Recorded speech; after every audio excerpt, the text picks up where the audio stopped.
Comment développer ton intuition? C'est ce que je vais t'expliquer dans cette vidéo. Donc, je n'ai toujours pas la science infuse, comme vous le savez, je vous le dis toujours, hein, mais je me base vraiment sur mes propres expériences et mon environnement. Alors, déjà, pour, être vraiment, connecté à ton intuition, il faut déjà savoir qu'en fait, tu as une part d'ego. L'ego, c'est tes blessures, c'est tes peurs, tout ça.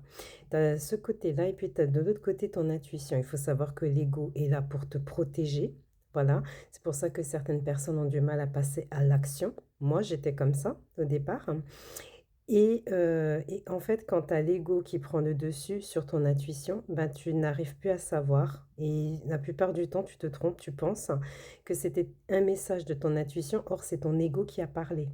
Tandis que si maintenant tu as soigné donc tes blessures, ton ego va se faire beaucoup plus petit et voire même silencieux et là, tu pourras plus écouter ton intuition qui va t'envoyer des signaux. Alors, une fois que ça c'est fait, en fait, je pense, ouais, moi c'est comme ça que j'ai fonctionné. L'intuition pour moi c'est comme un muscle.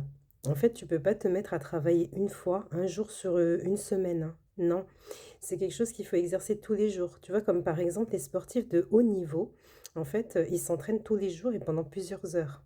Donc, moi j'associe ça à un muscle d'intuition. Donc, tous les jours je suis en train de travailler. Donc, voilà. Et quand j'ai commencé, c'était pareil, hein. Tous les jours, je faisais des tirages, que c'était pour des amis, des connaissances, voilà, je faisais gratuitement pour, justement m'aider, voilà. Et même aujourd'hui, ça fait presque, allez, ça fait 27 ans, presque 30 ans, que je fais ça et je continue toujours à m'exercer. Plus tu vas t'exercer, plus tu vas voir que c'est fluide. Donc, voilà, c'était mon petit conseil du jour. À bientôt.